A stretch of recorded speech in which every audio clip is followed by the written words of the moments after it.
ठाकुर जी हमसे प्रसन्न हैं उसका है कि हमको सत्संग में, कथा में रुचि होने लग जाए।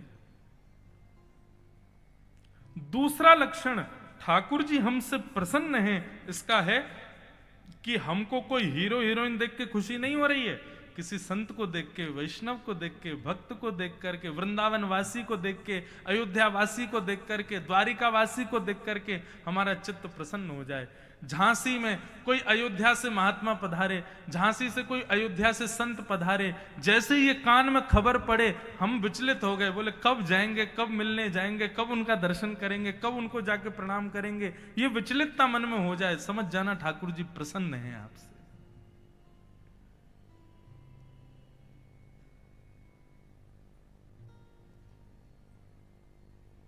और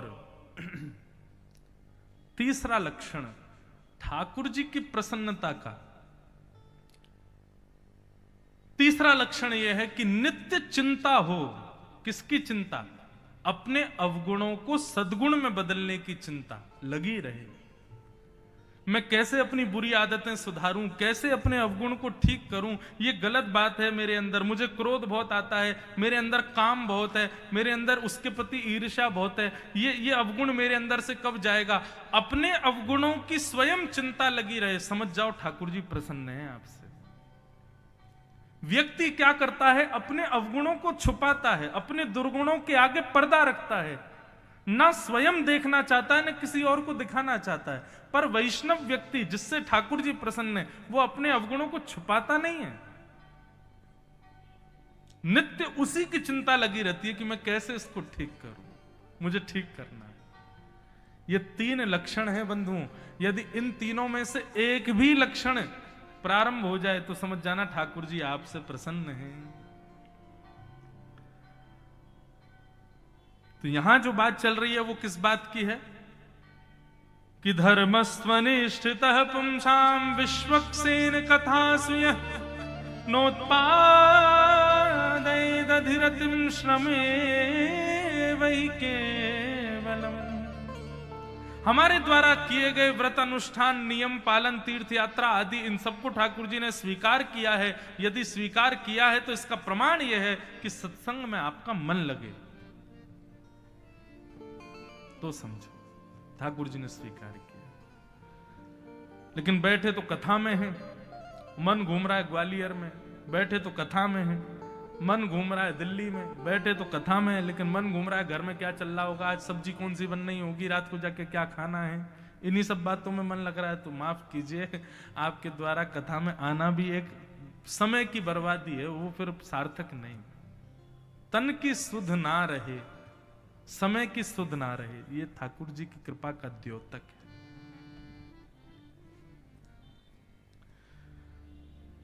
धर्मस्य व्याप वर्गस्य नार्थोर्थायोपकल्पते नार्थस्य धर्मैकांतस्य कामो लाभाय स्मृत। बहुत सुंदर बात। हमारा धर्म जो है ना वो अपवर्ग है, पवर्ग नहीं है। हिंदी शब्द में कवर्ग, चवर्ग, टवर्ग, तवर्ग, पवर्ग ये शब्द पढ़ाए जाते हैं।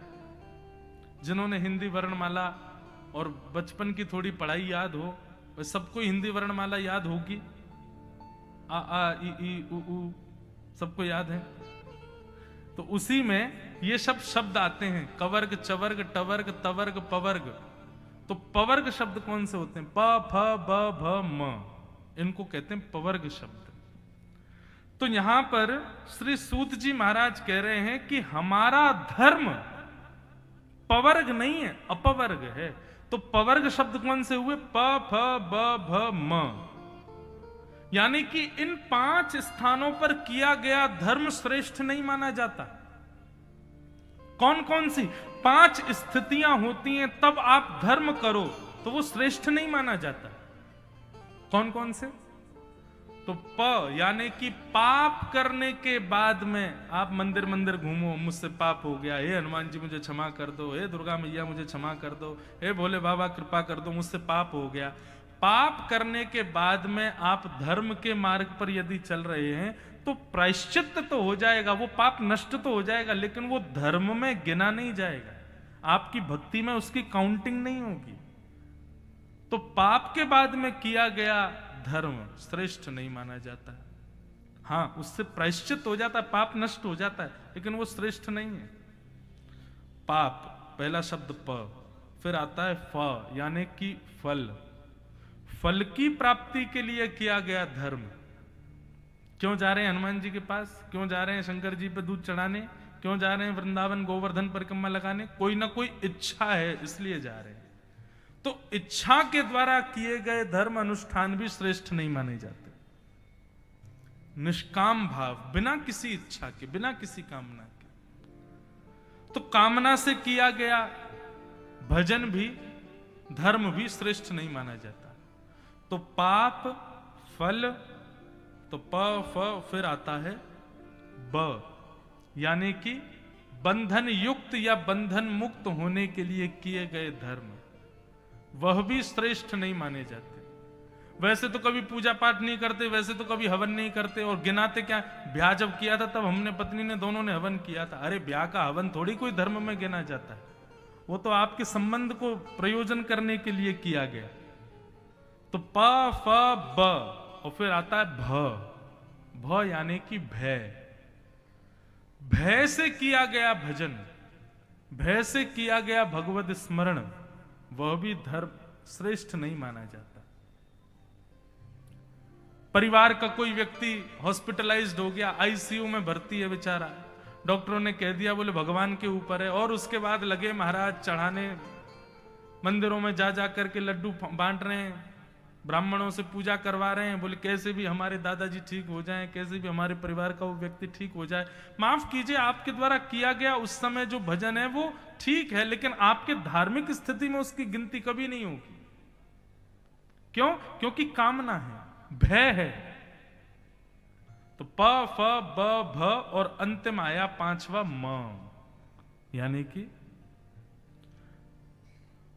जन्म से या फिर जब से होश आया तब से भजन नहीं किया। आंखों में पड़ गया जाला, नाक से बह रहा है नाला, लाठी से पड़ रहा है पाला, तब कह रहे हैं भैया माफ गौड़ बाबा पे कथा चल रही, मुझे छोड़ आओ। पूरा जीवन तो निकाल दिया महाराज ऐसो आराम में, और जब बुढ़ापा आया तब कह रहे अब हमको कथा सुनवाओ, अब हमको बद्रीनाथ तो करा दे, अब तो बूढ़े है गए, अब तो रामेश्वर हो आना चाहिए। अरे जवानी में क्यों नहीं गए? मतलब जब सारी इंद्रियां बलवान थी तब तो आपने भोगों का आश्रय लिया, और जब सब सबसे शिथिल हो गए, जीभ किसी काम की नहीं रही, दांत से कुछ खा नहीं सकते, पैर चल नहीं पा रहे, हाथ कांप रहे हैं, उस समय भजन करने आओगे तो आपके द्वारा किया गया भजन स्वीकार नहीं किया जाएगा। यहां पर बैठे हुए वृद्ध लोग ये ना सोचें कि हम पर कटाक्ष मार रहे हैं महाराज जी, नहीं, मैं उन लोगों पर कटाक्ष कर रहा हूं जिन्होंने जीवन भर नहीं किया और वृद्धावस्था में कर रहे हैं। लेकिन जो बचपन से ही करते आ रहे हैं और अभी तक कर रहे हैं, उनके लिए ये कटाक्ष नहीं है। बंधुओं, भक्ति करने का सबसे श्रेष्ठ समय कौन सा होता है?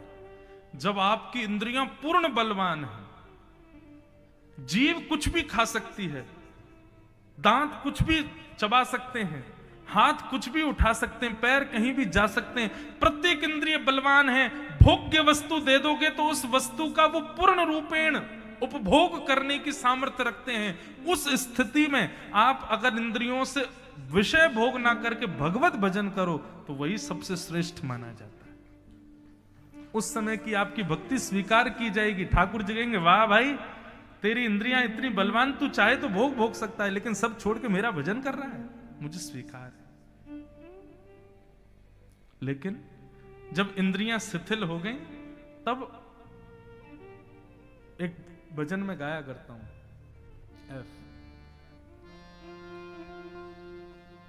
भाव से गाना मेरे साथ।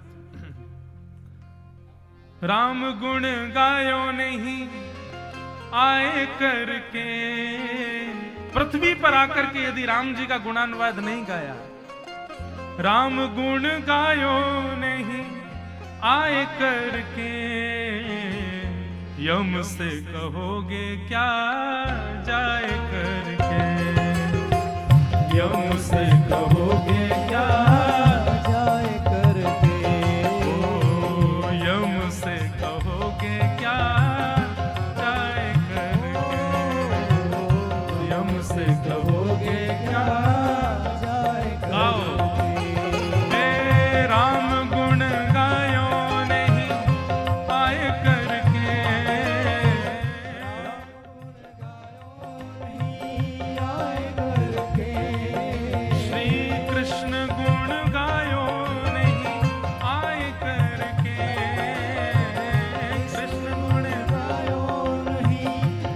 भैया सावधान हो जाओ, यम से कहोगे क्या जाए करके, यम से कहोगे क्या।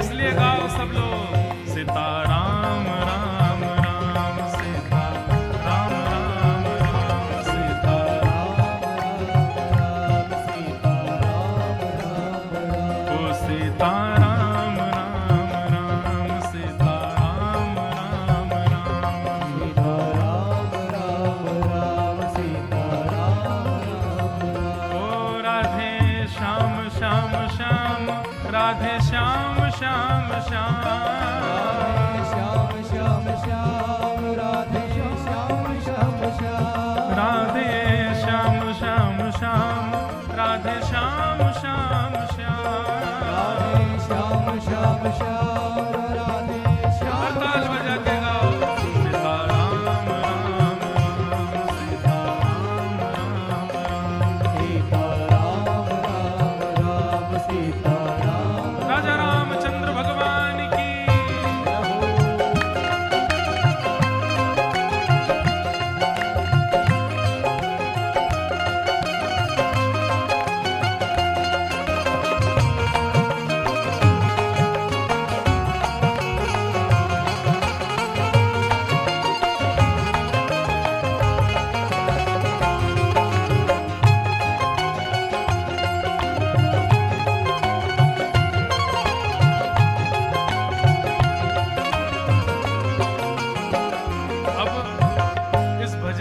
हर पंक्ति में आपकी एक आयु बताई जाती है कि आप उस आयु को किस में गवा देते हो, भजन नहीं करते।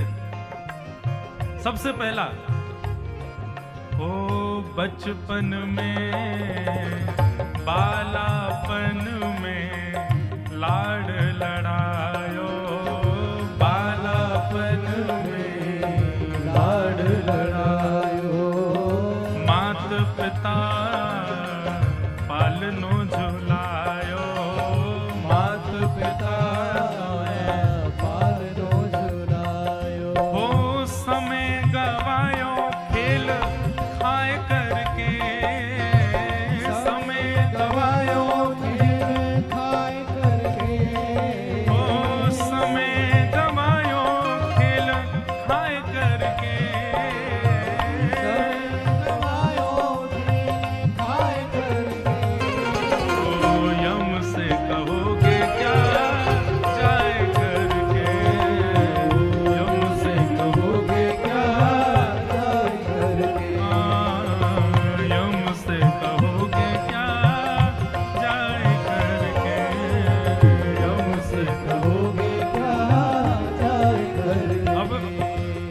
बचपन निकल गया। बचपन के बाद कौन सी अवस्था आई?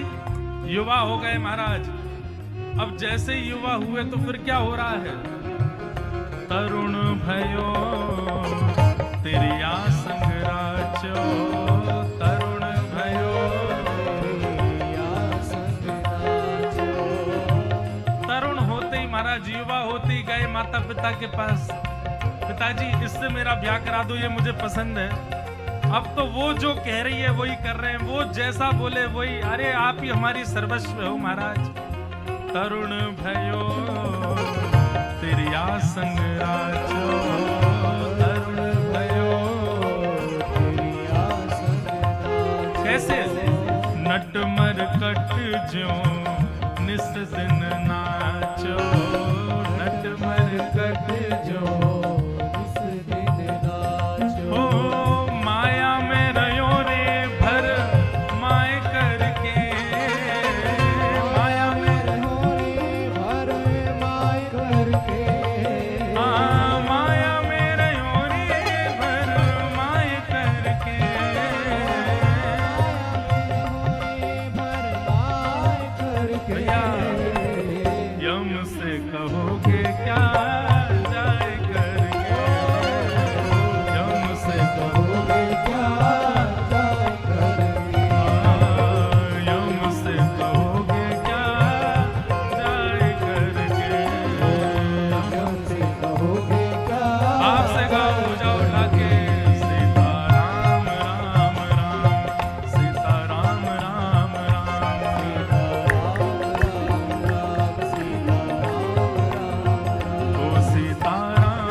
अवस्था भी निकल गई। पहले तो जिद कर रहे थे इससे ब्याह करना है, ब्याह हो गया, ब्याह के बाद बालक हो गए, अब रो रहे हैं, बोले अब इनको पढ़ाओ लिखाओ बड़े करो, अब इनका ब्याह कराओ।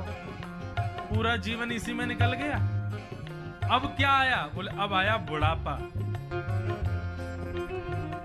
जीवन बीत बुढ़ापा आवे, जीवन बीत बुढ़ापा आवे। उसमें क्या होता है? इंद्रिय सब शिथिल हो जावे, इंद्रिय सब शिथिल हो जावे। तब रोगे पछताए करके, तब रोगे पछताए करके। माता जी बुढ़ापे में फिर रोगे? बोले क्यों? व्यास जी की बद्रीनाथ में कथा है, हमको भी जाना है, लेकिन नहीं, आपकी स्थिति नहीं है महाराज। कोलेस्ट्रॉल बढ़ा हुआ है, श्वास आपकी फूल जाती है, नेक भी चल नहीं पाते हो, हार्ट मांस में बिल्कुल ताकत नहीं रह गई, हड्डियां कांप रही हैं, आप बद्रीनाथ नहीं जा पाओगे, प्राण निकल जाएंगे। द्वारिका ले जाओ। बोले झांसी से बहुत दूर है भैया, इतनी लंबी यात्रा कैसे करोगे? 2 दिन लगेंगे रास्ते में। कुछ नहीं, वृंदावन ही ले जाओ भैया। बोले भीड़ इतनी है, पिछ जाओगे बीच में। तब रोगे पछताए करके, तब रोगे पछताए करके। तब रोगे पछताए करके, तब रोगे पछताए करके। इसलिए यम से कहोगे क्या जाए करके, यम से कहोगे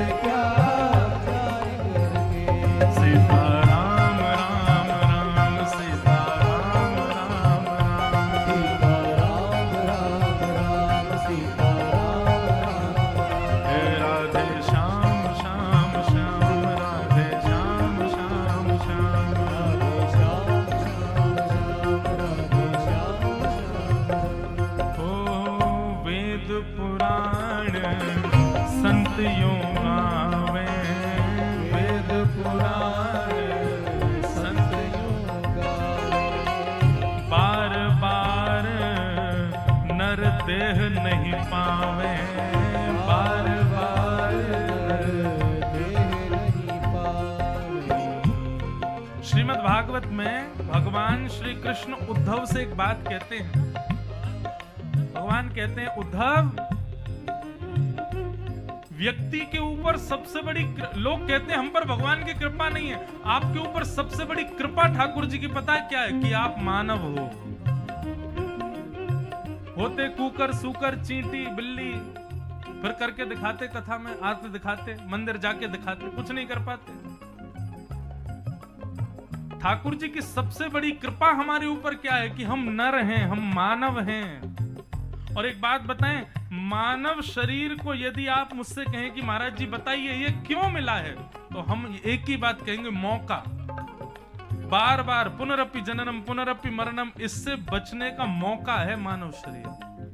भगवत प्राप्ति का मौका है मानव शरीर। दोबारा इस पृथ्वी पर न आने का मौका है ये मानव शरीर। और हमने इस मानव शरीर से जाने क्या क्या कर रखे हैं। इसलिए भैया बार बार नर देह नहीं पावे, बार बार।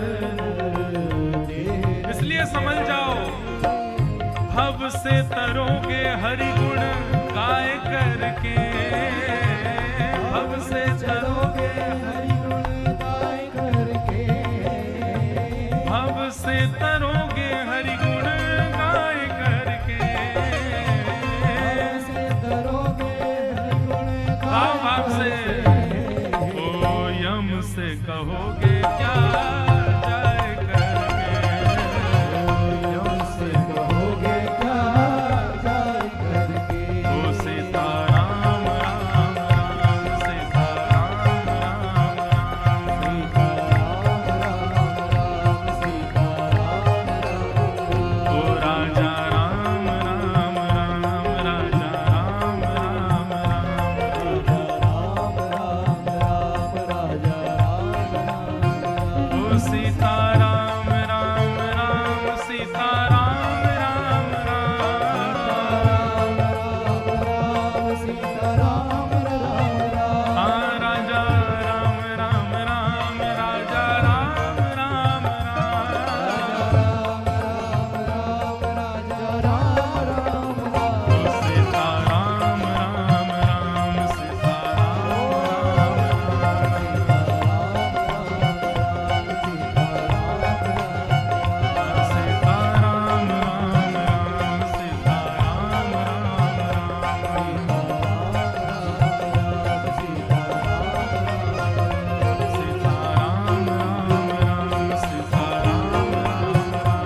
निकल जाता है महाराज दुनिया के कार्य काजों में। ठाकुर जी के लिए बस एक ही जन्म, एक ही जगह हमने छोड़ रखी, क्या बुढ़ापा। तब करने लायक संसार के कोई काम रहेंगे नहीं, तब क्या करेंगे? तब कथा सुनेंगे, तब भजन करेंगे, तब तीर्थों में जाएंगे, तब सब यही क्रिया करेंगे। नहीं, भजन करने का सबसे श्रेष्ठ समय यदि कोई है तो वो है जब इंद्रियां उपभोग करने के लिए पूर्ण रूपेण तैयार हों। संसार का कोई भी भोग दे दो, सब पचाने की सामर्थ्य आपके पास हो, उस समय भगवत भजन करो, उस समय भगवत आराधन करो। ठाकुर जी इतने प्रसन्न हो जाएंगे ना आपसे।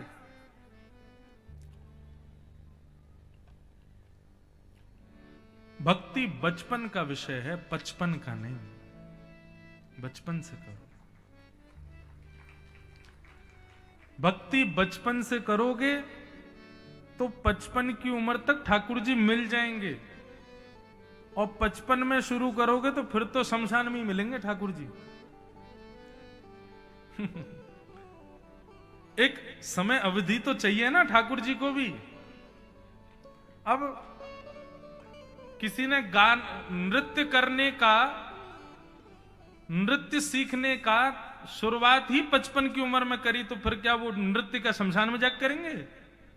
बचपन से नृत्य सीखोगे तभी तो आप 30-35 साल की उम्र में बढ़िया नृत्य कर पाओगे। बचपन से गाना सीखोगे तभी तो 25-30 उम्र में गाना अब रियाज ही आपने 50-60 साल की उम्र में शुरू किया, तो फिर संगीत का फिर वहीं शमशान में निकलेंगे आलाप। ठीक वैसे ही भन्नो, भजन बचपन का विषय। और ये बात मैं नहीं कह रहा हूं, मेरी बात पर तो विश्वास करना ही नहीं आप। मैं अपनी मन से कोई बात कहूं उसको मत सुनिए, श्रीमद् भागवत का प्रमाण सुनिए। श्रीमद् भागवत में प्रहलाद जी कहते हैं, कौमार आचरेत प्राज्ञो धर्मान भागवतान इह। प्रहलाद जी कहते हैं कुमार अवस्था से भगवत भजन शुरू कर देना चाहिए। कुमार अवस्था, कुमार अवस्था किसको कहते हैं? जहां पर आप स्वयं चलने सीख जाओ, जहां आप स्वयं खाना शुरू कर दो, जब माता पिता की ज्यादा सहयोग की जरूरत ना हो, अपने आप अपना पेट भरना सीख जाओ, अपने आप अपने वस्त्र पहनने लग जाओ, कहां कब विद्यालय जाना है, विद्यालय से मिले हुए काम को पूरा करना है, ये बुद्धि विवेक जब आने लग जाए, ये सब क्रियाएं होने लग जाए, जहां आप माता पिता के आश्रित नहीं रहते हैं, उसको कुमार अवस्था कहते हैं। तब से भजन शुरू कर देना चाहिए। बंधुओं, हमारे वैदिक सनातन धर्म में कभी ये थोड़ी सिखाते हैं कि भाई घर बार छोड़ छाड़ दो, सबको बिल्कुल त्याग करके और बिल्कुल भजनानंदी महात्मा बन जाओ, त्यागी बन जाओ, जटाएं रख लो, शिखाएं रख लो, बिल्कुल जो है वो क्या बोलते हैं, सारे केश कटवा करके बिल्कुल वैसे बन जाओ। ये सब थोड़ी कहते हैं। हमारे यहाँ तो कहा जाता है भाई धन्यो गृहस्थाश्रम, गृहस्थाश्रम में रहते हुए भगवत भजन करो, पत्नी के संग भजन करो, बच्चों के संग भजन करो, अपने संसार की क्रियाएं करते हुए, कर्तव्य करते हुए भगवत भजन करो।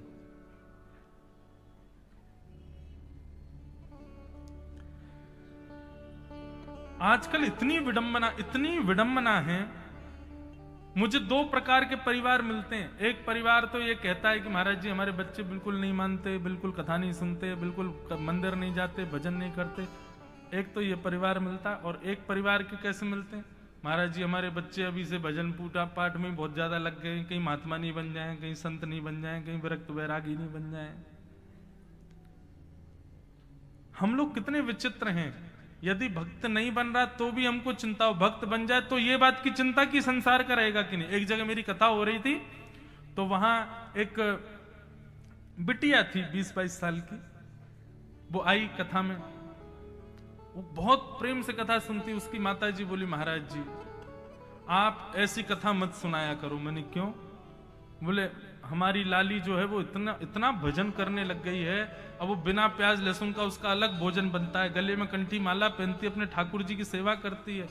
मैंने कहा आपको क्या चिंता? बोले अब इसके जैसा नहीं मिला तो। मैंने कहा मतलब खाना पिलाना शुरू कर दो, बोतल वोतल पहनाना शुरू कर दो, वो तो मिल ही जाएगा, ऐसे तो भरे पड़े संसार में। मैंने कहा आप भी कैसी बात करते हैं कि वैष्णव इसलिए बालक नहीं बना रही हो कि कहीं वैष्णव पति नहीं मिला तो? अरे वैष्णव बन जाता है तो जैसा मैंने आज कथा में बताया ना, उसकी जिम्मेवारी पे ठाकुर जी के, ठाकुर जी ढूंढ के लाएंगे उसके लिए योग्य। वैष्णव बनने में इतनी घबराहट क्यों?